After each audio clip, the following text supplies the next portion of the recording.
อาปงมีเบ็ดนี้แล้วอาปงนงบ่ได้ติปงน้อยโพดอาปงแม่นอาปงมีแบบใดสีใดสีดำแล้วสีดำไปยงเอาเพิ่นนึงค่ะ2 3 เส้นได้เลยขอบใจหลายๆเด้อที่ซื้อเสื้อ โดย เสื้อนำน้องประโยงขอบใจละลายเด้ออันนี้มันเอาไว้กินเหมือนบ่ประยง เอาไว้กินโอ้น้องประยงประมาณจักมื้อหมดนี่นะกินหมดก็เป็ดก็ไก่แล้วเราเบิดแล้วบ่โดยวันน้องยางมาตากเอาน้องประยงก็กำลังไขเครื่องออนไลน์เนี่ยเก็บเงินสิเฮ็ดเงินมั่งนี่แหละเนาะ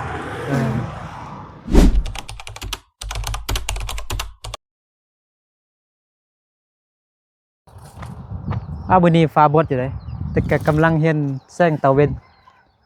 อยู่ที่บ้านของน้องประยงเนาะเอากราบทักทายสบายดีพ่อแม่พี่น้องเบิดสุขุสุคนที่เคารพฮักแพงเด้อบ่ว่าจะอยู่ในประเทศหรือว่าอยู่ต่างประเทศก็ยินดีต้อนรับเข้าสู่ช่องบ่าวนึกเผาปลายเส้นเก่าเหมือนเคยอีกแล้วเนาะมื้อนี้ก็บ่าวนึกกับเซาลีเนาะสบายดีเซาลีสบายดีบ่าวนึกกับเซาลีก็สิไปในเมืองเนาะไปซื้ออันเป็นของอยู่ของกินเนาะแล้วสิไปเฮ็ดกินอยู่เฮือนน้องล้าเหมือนเดิมเนาะมื้อแลงแต่ว่าตอนเช้านี่สิไปในเมืองก่อนแต่ก็มาแวะเฮือนน้องประยงก่อนเพราะว่าเฮือนน้องประยงก็อยู่ติดกับถนนใหญ่นี่พี่น้องเนาะก็เลย สิแวะน้องประยงก่อนก็สิซื้อเสื้ออันนำน้องประยงเด้เนาะน้องประยงก็ขายเครื่องออนไลน์หั่นนะFC อยู่ทางฝั่งไทยเห็นแล้วก็อยากสนับสนุนอยากอุดหนุนน้องประยงเนาะนี่น้องประยงก็อยู่เฮือนมื้อนี้น้องประยงก็ช่วยอันพี่น้องในงานแต่งอยู่บ้านนี่นี่แหละน้องประยงบ่ได้ไปโรงเรียนตอนเช้าเนาะมีแต่ตอนแลงน้องประยงจึงสิไปโรงเรียนเนาะเดี๋ยวเฮาไปหาน้องประยงเลยเนาะไปบ้านกิ้วแคมเมืองเพียงแขวงไสยะพี่น้องที่มีคนอยู่เฮือนบ่ลูกค้ามาเอาเครื่องเด้อสบายดีเอ้าแต่งตัวงามแท้ไปยังไปดองไปดองดองค่ะดองพี่ดองเฮาบ่โดยบ่เข้าโรงเรียนเขาฮะเขาแต่น้องประยงขาดไปตอนนึงเลยพ่อแม่บ่อยู่แล้วไปพ่อแม่บ่อยู่ก็จำเป็นไปช่วยเห็นบ่แต่ละครอบครัวนี่ไปช่วยเบิดทุกคนแม่นบ่โดยครอบครัวนึงเนี่ยไปคนนึงเนาะไปช่วยงานแต่งวันนี้สิมาเอาเสื้อมาเบิ่งเสื้อ FC เพิ่นสั่งเกาพื้นเอาให้น้องประยงเลยให้น้องปัจจี้ให้น้องล้าน้องดวงใจน้องมีหน้าน้องนาลีน้องปลาเย้งแล้วก็เซาลี่เด้เซาลี่ก็ได้บ่เข้าเห็นไหมเอามาเบิ่งดูกระโตกินขี้เนื้อเนอะบ่ไก่ซับเนอะเลยไก่ซับขี้เนื้อน้องประยงต้มขี้เนื้อกระโตนี่บ่ขี้ดื้อติบ่เอามาเบิ่งเครื่องดูเครื่องอันก่อนเด้อเอาน้ำให้ไก่กินก่อน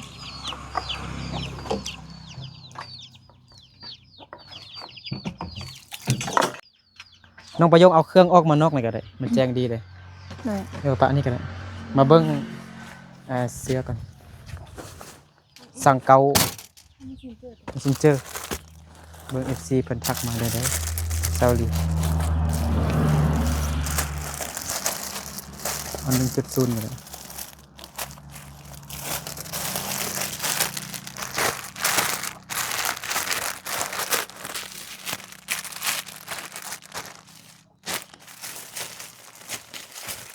ยังจักโตเชื่อนยังจักโตยังก่อนเลยFC ให้บอนึกสั่งเสื้อน้ำน้องประโยงเราให้บอนึกนี่ไปแจกให้นางเอกช่องบอนึกหมดทุกคนว่าซั่นเนาะมีหลายคนอยู่บอนึกสั่งเกาโตนี่เบิ่ง1 2 3 สี่ห้าหกเจ็ด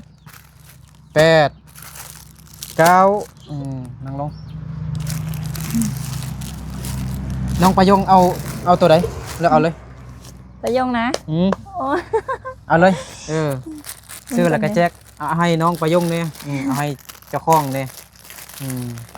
เพื่อนซื้อช่วยอุดหนุนช่วยให้น้องประยงมีกำลังใจขายต่อไปสู้ต่อไป ประยงเอาตัวนี้ก็ได้ น้องประยงมักตัวนี้เนาะแบบนี้อยู่นี่ยังอยู่บ่ ยัง ตัวนี้บ่ตัวนี้ เลยยังส่งคือ มีหุบกระต่ายมันบ่มันบอกกระต่ายบ่ แมว แมวเนาะแมวภาษามงว่าจังได๋ มี มี มีเนาะมีทั้งหมดจักแสน 351,000 351,000ประมาณ500กว่าบาทพี่น้องเนาะจะไปแจกนางเอกช่องวันนึกเนาะน้องลาน้องไปเยงน้องดวงใจน้องไปจี้น้องมีนาน้องนาลีแล้วก็ให้ซาวลีเด้เนาะซาวลีมาเลือกเบิ่งออกตัวใด ซื้อนี่ดิ บ่มันมีอันตัวที่บ่โซ่เด้เบิ่งดู เอาก็ได้ ฮะซื้อให้ซาวลีเลยบ่าวะ ที่ ให้ผู้ใดให้อันอาปงเนี่ย ให้อาปงก็ได้ ให้อาปง ให้อาปงเลยอาปงมีเบ็ดนี้แล้วอาปงนงบ่ได้ติปงน้อยโพด อาปง แม่น อาปงมีแบบใดสีใด สีดำแล้วเบ็นี้ สีดำ เลยประยงเอาพื้นหนึงให้แล้ว แล้วเอาให้ตัวหนึงอีกเพราะว่าไอ้สร้างตามมันนั้นเอาสีขาวให้น้องอาปง เลย ต้องได้เปลี่ยนบอกกันอาปงเด้ออาปงไปโรงเรียนแล้ว เลยขอบใจหลายๆเด้อ โดย น้องอาปงไปโรงเรียนแล้วมีแต่ยังแต่น้องประยงเนาะก็สิจักหน่อยนี่ก็สิไปช่วยเพิ่นเฮ็ดเวียกอยู่ในงานแต่งงานเนาะผู้ใดเอาผัว สลา น้องศาลานะ เลย น้องศาลาผู้ที่บ่นึกไปท้ายนะอยู่เอาผัวแล้วน้องศาลา13 ปีคือเด้เพิ่นน่ะ 14 14 ปีอยากไปร่วมงานพี่น้องแต่ว่าบ่กล้า ไปไหมไปนำกัน แต่ไปเราแบบอยากถ่ายบรรยากาศอยู่ในงานแต่งนะแต่ว่าบุกกล้าแต่งไว้เนาะ นั่นซ้ำมือแล้วเต็งเลย ฮะ เอากันไหนซ้ำมือ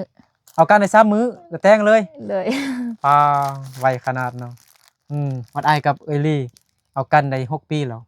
งานได้แต่งเนี่ยยันยังโหบ่ยันจนบ่มีเงิน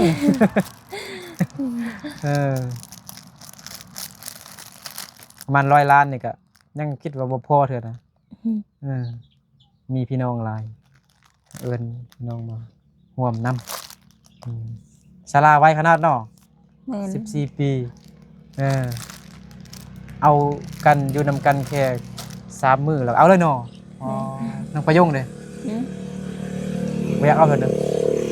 บ่ เห็นหมู่มีแล้วบ่อยากมีนะฮะ บ่ยะ บ่อยากมี แล้วศาลานี่ออกโรงเรียนบ่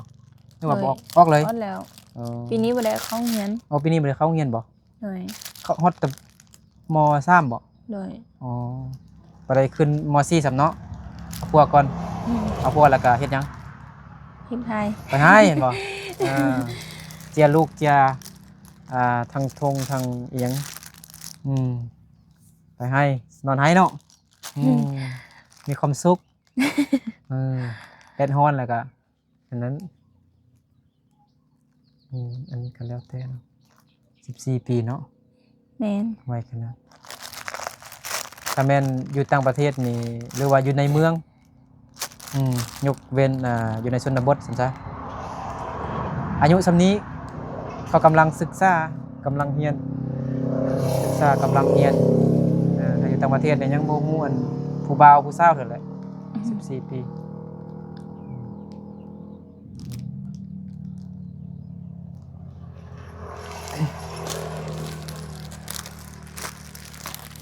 ให้น้องปาจี้ให้น้องละน้องปลาเย้งให้น้องดวงใจให้น้องมีนาให้น้องนาลี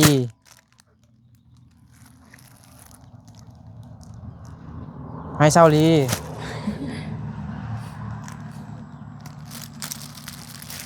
เศร้าลีบ่นุ่งบ่นึกกะนุ่ง แต่ว่ามันเป็นเสื้อผู้หญิง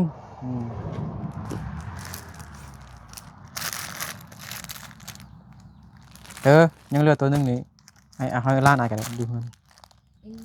ให้น้องซิมกันเลยซิมกันเลย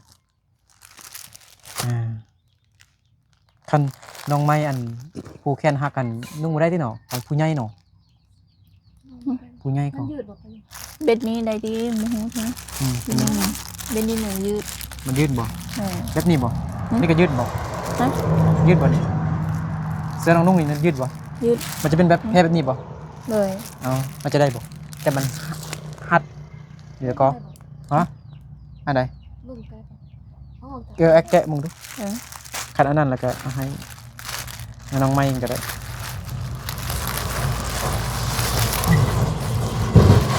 ประมาณจักโมงจึงไปงานดอง กำลังสิไปเดี๋ยวไอ้นุ่มมาแล้วบ่ได้ไป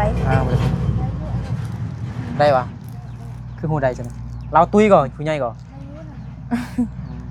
เพราะว่ามันยืดเลย มันยืดนะ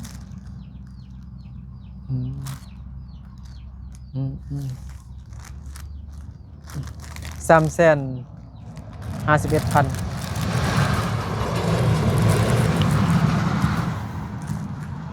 เซ็กบินเลยเนาะ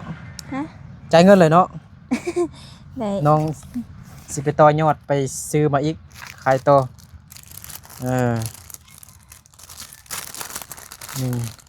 2 3 แสน51,000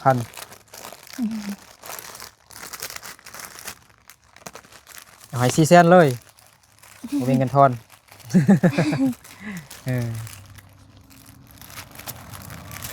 4 แสนเลย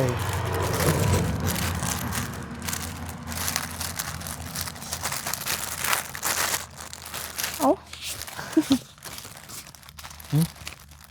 ได้บ่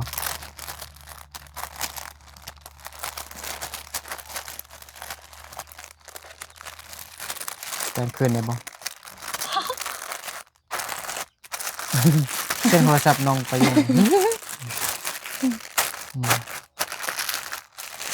โทรศัพท์เอาไปเมียนไว้ก่อนนับเงินก่อนนี่สิซื้อมาใหม่อ่ะ ขอบใจเด้อ FC เอ้ย ทางฝั่งไทยเด้อซื้อซอยน้องซื้อว่า IX เนาะ เจ้า เอาเนี่ยเนี่ยบ้านเดี๋ยวน่ะ เพิ่น ตัว ก็ ตัวไอ้นูไปถ้าคิมจิมาตัว โอ้ดวงใจคิดฮอดแล้วบัดนี้ แม่นบ่แม่นน้องดวงใจบ่ แม่น ไอเอกเอกเพิ่นก็เป็นเจ้าหน้าที่ตำรวจจับผู้เฮ็ดแนวบ่ดีเพิ่นก็ไอเอกเพิ่นก็ช่วยหลายคนนั่นแหละไปช่วยน้องดวงใจเลย ขอบใจหลายๆเด้อที่ซื้อ โดย เสื้อนำน้องประโยง ขอบใจหลายๆเด้ออวยพรให้ผู้ใจดีเด้อน้องประยง น้องประโยงขออวยพรให้ผู้ใหญ่ใจดีขอให้มีแต่ความสุขคนเจริญร่มเรือนให้ร่ำให้รวยเด้อสาธุ โดยสาธุขอให้ FC ผู้ช่วยน้องประยงขอให้ล่อๆเด้อ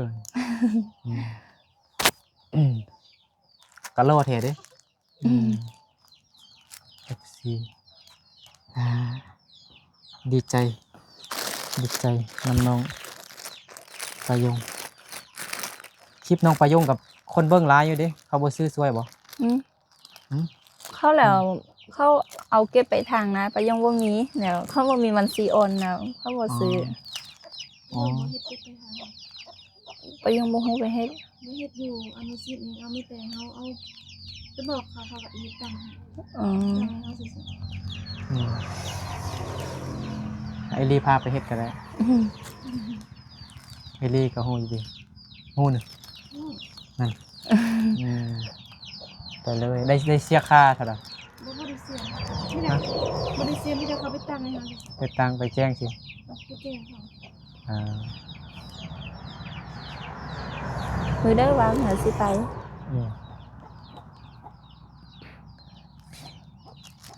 พ่อแม่น้องประยงบ่แม่นมามื้อนี้บ่ บ่ได้มา ได้มาเถอะในญาอ่าน เลย เราไปยังนี่ ไปให้ที โอ้นิ้วลายๆลายแล้วเนาะเราก็เท่าแล้วคือว่าหักเก่งขนาดเนาะไปโกยไปให้ไปส่วนสุดยอดเลยนี่อยากได้เงินเนาะ แม่น อีหยังอยู่ให้อยู่ส่วนเอามาค่ายอยู่ในตลาด กินข้าวแล้วเนอะ กินแล้ว กินเหล้ากินข้าวกับหยัง ฮะ กินข้าวกับหยัง บ่มีหยังกินแล้วเกี่ยวกินข้าวกับทิ้น กินข้าวกับขิงเอาลองไปจะกินข้าวกับขิงแจ้งบ่ ขอบใจเด้อ ซื้อขนมให้แซ่บเด้อแซ่บเบอร์คือว่าแซ่บเด้อบ่แม่นซั่นแซ่บเบอร์สิเนาะซื้อขนมแจกเด็กน้อยเขาเด้อบ่มีเงินทอนพี่น้องเนาะค่าเครื่อง 351,000 เอาให้น้อง 400,000ไว้แต่ก็เงินก็ยังเหลืออยู่พอนึกทักหาอันผู้ใหญ่ใจดีเพิ่นยังบ่ทันตอบเทื่อว่ามันยังเหลือนี่สิซื้ออีกบ่หรือว่าจังไดหรือว่าสิช่วยกับครัวอื่นบ่สินะมันคันฮู้เทื่อเนาะผู้ใหญ่ใจดีเพิ่นก็ฝากมา 1,000 บาทเนาะบางทีอาจจะมีอาจจะซื้อนำน้องประยงอีกแล้วก็สิไปแจกน้องๆอยู่ตามชนบทเนาะสาวน้อยสาวใหญ่ว่าสาวใหญ่นี่สาวใหญ่แถวบ่มีเนาะ15 16แล้วก็ไป14 15นี่ก็เอาผัวแล้วก็คือน้องอันซาร่านี่แหละผู้งามเด้เนาะ แม่น ผู้งามหุ่นดีเคียงห่างแบบผู้น้อยนะครับมีแฟนไววะเนาะ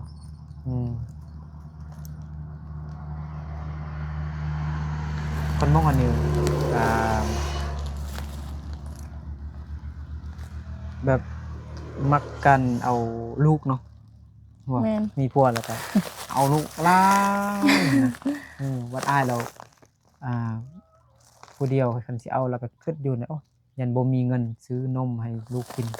ซื้อนั่นสินี้บึดลูกใหญ่มาปี2ปีแล้วก็พ่อแม่ซื้อรถหน่อยซื้อกระตุ้นซื้อปืนหน่อยให้ลูกแม่ไปโรงเรียนอย่างเงี้ยต้องหาเงินไว้หลายๆก่อนเลย อ๋อไอ้ลีนั่งไหม นะไอซิเมื่อแล้ว เออ นั่งบ่ได้เลย นั่งแล้วมันมืดเนาะกินข้าวกับขิงเนาะฮะขิงนี่เนาะ แม่น อันนี้มันเอาไว้กินเหมือนบ่ประยง เอาไว้กิน โอ้น้องประยงประมาณจักมื้อหมดนี่นะกินหมดประมาณจักมื้อ บ่ฮู้ ประมาณปีนึงนี่แหล้วเนาะอันนี้ขิงเด้อเนาะ FC บางคนอยู่ในกรุงเทพอาจจะบ่ฮู้ขิง ภาษาไทยก็เอิ้นขิงคือกันบ่ภาษามงว่าจังไดก็ เขีย เขีย เขีย ฮะ เขีย เขีย เลย เขียน้องประยงแต่งตัวนุ่งภาษาไทยมันก็เอิ้นว่าผ้าทุ่งบ่ภาษาลาวมันเอิ้นชิ้นเนาะไปงานแต่งนี่ต้องใส่ผ้าทุ่งไปได้ต้องนุ่งชิ้นเสื้อแบบนี้บ่ได้บ่ ได้ บ่ได้นุ่งอันเสื้อไหมบ่ บ่ สุดไหมบ่ บ่แม่นไปงานบ่มีบัตรเสือนนะ มันเป็นเสื้อ น้องเบนนี่ก็ได้ ไปได้เนาะไปช่วยเขาเนาะแม่นบ่ ได้ เสิร์ฟเบียร์แม่นบ่ หือ ไปเสิร์ฟเบียร์อีหยังบ่ บ่ ไปเสิร์ฟเนาะ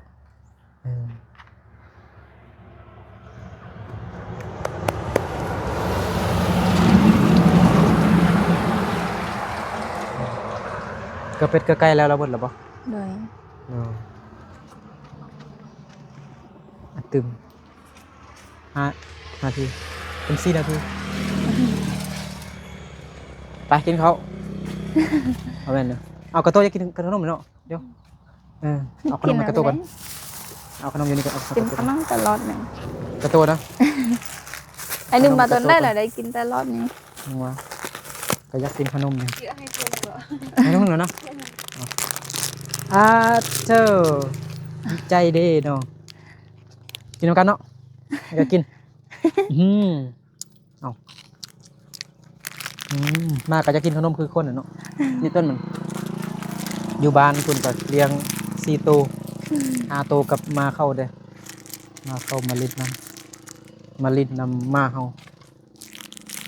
เดี๋ยวมันอาปงไปเฮียนแต่เช้าเนาะ แม่น ตั้งใจเฮียนอันนี้มันแตนก่อ เห็นป่ะ แตนมันเดียดบ่นึกมื้อนั้น พอน้องบะยงเอามายังมาปิดไว้นี่เนาะ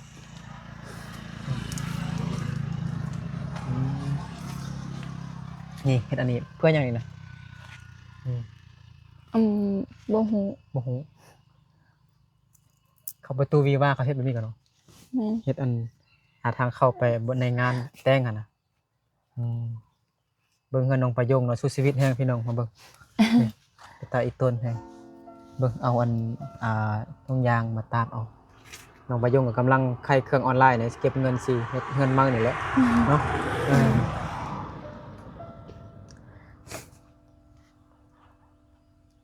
ก็ฝาก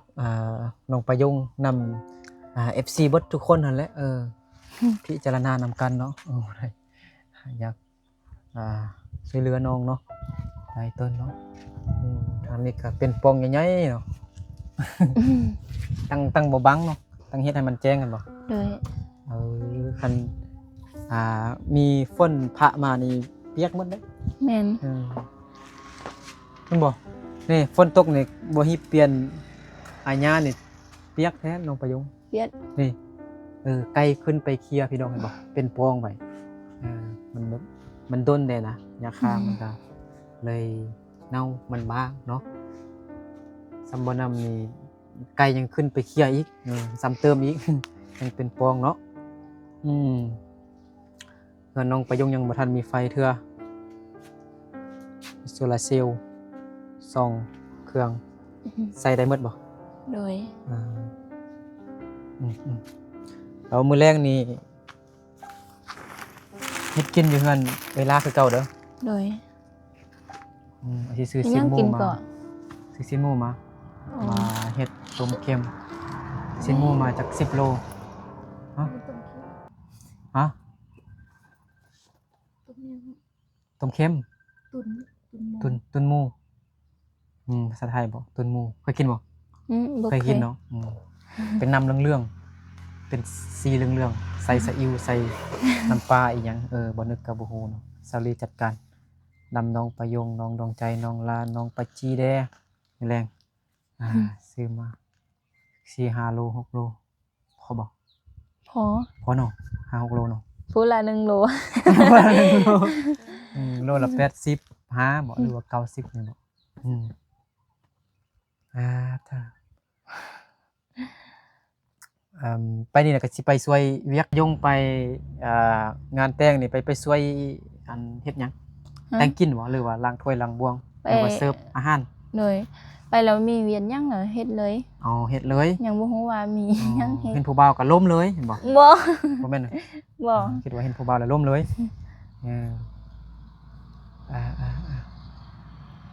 เฮ็ดอยู่ศาลานี่เอาพวกนี่มาอยู่เฮือนศาลาเลยวะ บ่ไปโรงเรียนพวก เอาแต่ว่าแต่งงานอยู่นี่ก่อน โดย แม่นบ่แต่งงานแล้วก็ผู้ชายเอาเงินค่าดองให้แม่เฒ่าพ่อเฒ่าแล้วก็จึงไปอยู่นำพวกนั่นบ่ โดย ศาลาเอาพวกอยู่ซะอยู่บ้านใด อยู่บันนี้ล่ะอยู่ บัดนี้ โมเฮือนสลาหั่นนี่ อ๋อฉันก็ไปอยู่ศาลาก็ไปอยู่นำพ่อปู่แม่ย่าเนาะ โดย ที่ว่าเอาอยู่บ้านอื่นพุ่นเลย อยู่บัน แต่งอ นี้ ยู่หั่นเลยเนาะ เขาแม่นพี่น้องกันเนาะอยู่มอกันเนาะเอากัน หืม เอากัน พี่น้องกันเอากันได้ปะ บ่แต่เขาบ่แม่นนามสกุลเดียวนะ ยังบ่แม่น สลาเข้ามงส่งแล้ว ผู้บ่าวเด้ พวดสลาแล้วมงยา มุงยา เลยเดี๋ยวเอากันได้ กันได้เพราะน้องว่า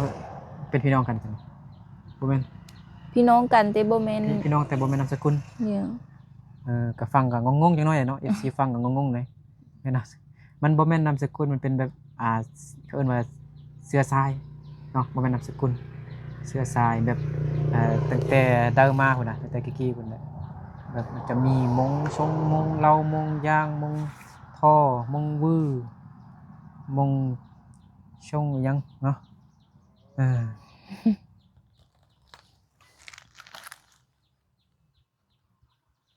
จนฮอดตอนนี้ถ้าเป็นมงสมมุติมงชงเอามงชงนี่บ่ได้เนาะ วันใด ต้องต่างเนาะมงชงเอามงเหล้าเอามงย่างมงวื้อมงว่ามงท่อไปอย่างใดเนาะคันเสื้อสายเดียวกันเนี่ยเอากันบ่ได้อายก็มีเสื้อสายคือกันอายก็เสื้อสายโกลภาษาไกลโกลเว้าได้บ่ บ่ ลองๆดู โล งั้นก็เว้าได้อยู่เด้โกลตัวกอแต่มีอันทางท้ายนะโกลบ่แม่นตัวกอกับบ่แม่นมันจะเป็นตรงกลโกลไปจังเว้าได้บ่ อืม อายเนี่ยเสื้อสายอายเนี่ยมันโกล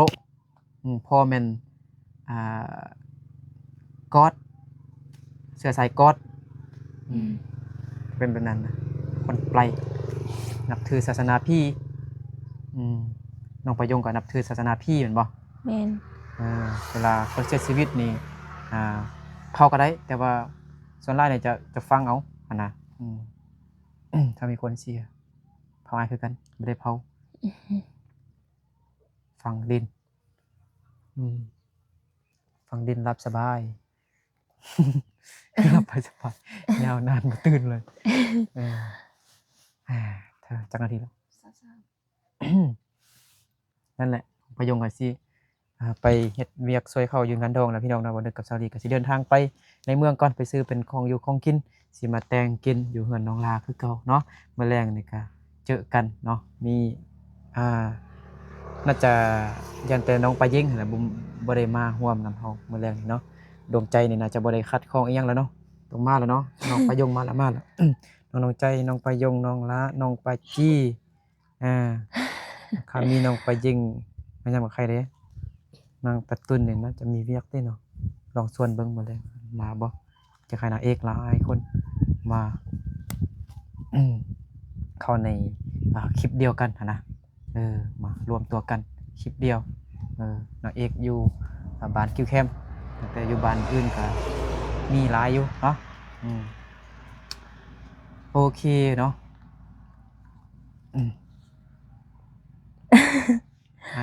ไปในเมืองก่อนเด้อไปยงเด้อ โดย ก็ขอบใจขอบคุณผู้ใหญ่ใจดีผู้ใหญ่ใจบุญหลายๆเด้อดอกขอบใจขอบคุณไอเอกเนาะที่ช่วยที่ซื้อเครื่องช่วยน้องประยงเนาะแล้วก็ขอบใจขอบคุณ FC เบิดสุขุทุกคนที่เข้ามาติดตามรับชมคลิปแต่ต้นจนจบเด้อเนาะโอเคเราเจอกันในคลิปต่อไปสบายดีบ๊ายบาย บาย